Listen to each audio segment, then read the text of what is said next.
but then if I don't show up, people are wondering where I'm at. Well, I still feel the same way. Which is, Let's wait till after election. so you're gonna, okay, that's fine. I'm not saying, I'm just saying, let's wait and see by then. We might have 2 new selectmen, we might have 1. How does that change the money Or the contract. or the contract? It doesn't. So, I mean, that's the thing right now. Now, I'm not trying to soak the town by any means. If anybody's donated a lot of time to this town, it's me, you know. I'm willing to renegotiate that contract because to me, there's value in getting the job done. And April 1st is Christmas for the assessors, the busiest time of year. And there's a ton of paperwork that's not getting processed right now. So, all I'm asking is a letter, which I've asked now for over a week and a half, and I haven't gotten. So I can add it to my file. I'll be glad to write you a letter.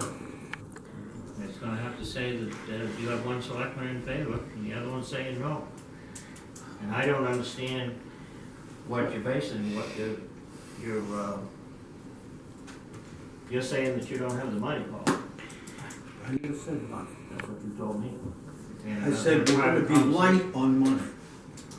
Yeah, aren't we always at this time of year? I'm duly elected, I can make any decision I want, right? Okay, So can I. okay, you made it, I made it. So. Go ahead. Could I ask, in the absence of a third person voting, if either of you knows how that vote would then be scribed? Would it be scribed as negative against continuing on with the assessing agent, or would it be scribed as positive to continue, since you have 1 for and 1 against? Because it doesn't go down as a stalemate, I know that. It doesn't, Betty. No, that's what I'm saying. A decision has just been reached by 1 saying negative and 1 saying positive. I'm just wondering if you know what that decision, how that decision would hold. I'd have to check into the legalities of it. I don't know if I had considered going that far with it. Eddie?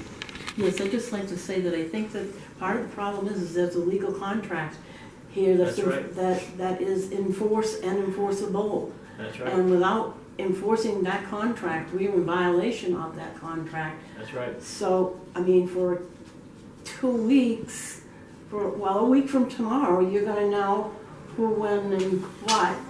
So I would think, my thing would be to just keep on as is, so you don't violate the contract, and then perhaps renegotiate or come to some kind of meeting of the minds after that third person is in. Because regardless whether it's the rumors or not, or whatever, Right.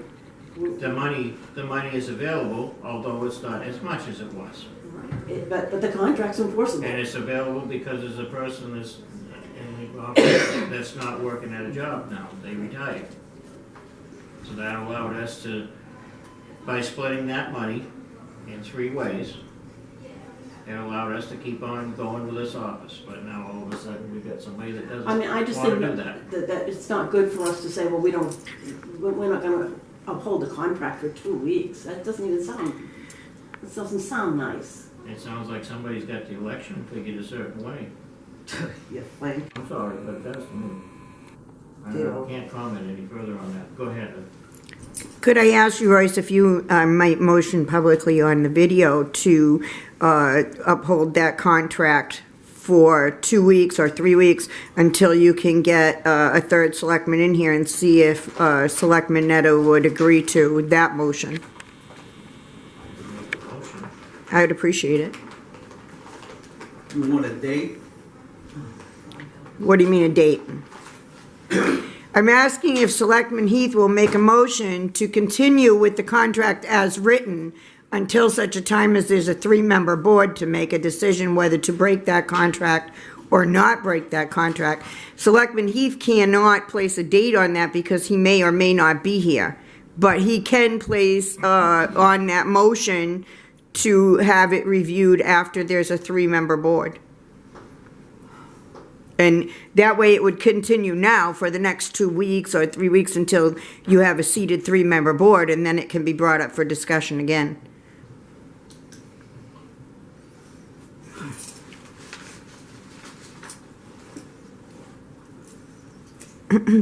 Problem comes down to, to me, I don't want to have a pissing match, excuse the French, but, with the town of Lebanon.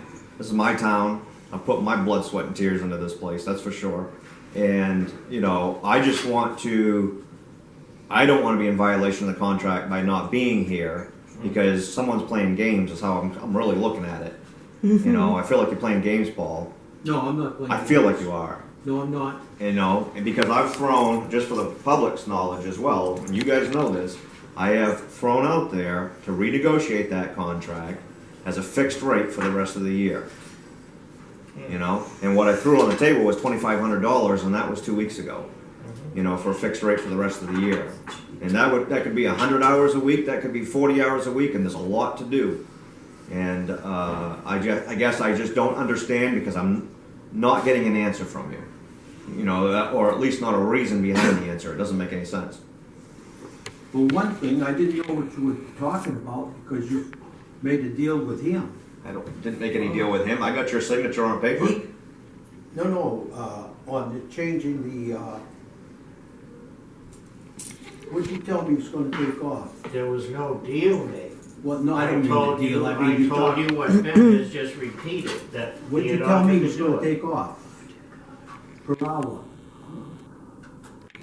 I think it was, I don't know. It's not even a per It hour. was, It's a fixed rate. Like I told both of you, it's Right. $2,500 is Right. where I was at. If you come back and say, geez, Ben, we're looking at the numbers, which by the way, there's only one of us in this room that's been looking at the numbers all year. That would be me. Okay? And telling you guys where you stood. I threw out there a number. You can counter back and say, geez, we don't have that, but we feel comfortable here. And that's where I'm willing to renegotiate, and I just want to get the job done. That's all I want to do. To me, there's value for the first time ever in this town that has a CMA looking at the assessing, and we are ready. With a couple more weeks worth of work, we're going to be ready to commit for the first time in mid-July if we can get this thing going. People will have their tax bills in August. There's been a lot of legal changes just because you haven't had somebody that knew what they were doing. There's value there to make it shine the apple up and make it look good. You know what I mean? And do it right. To me.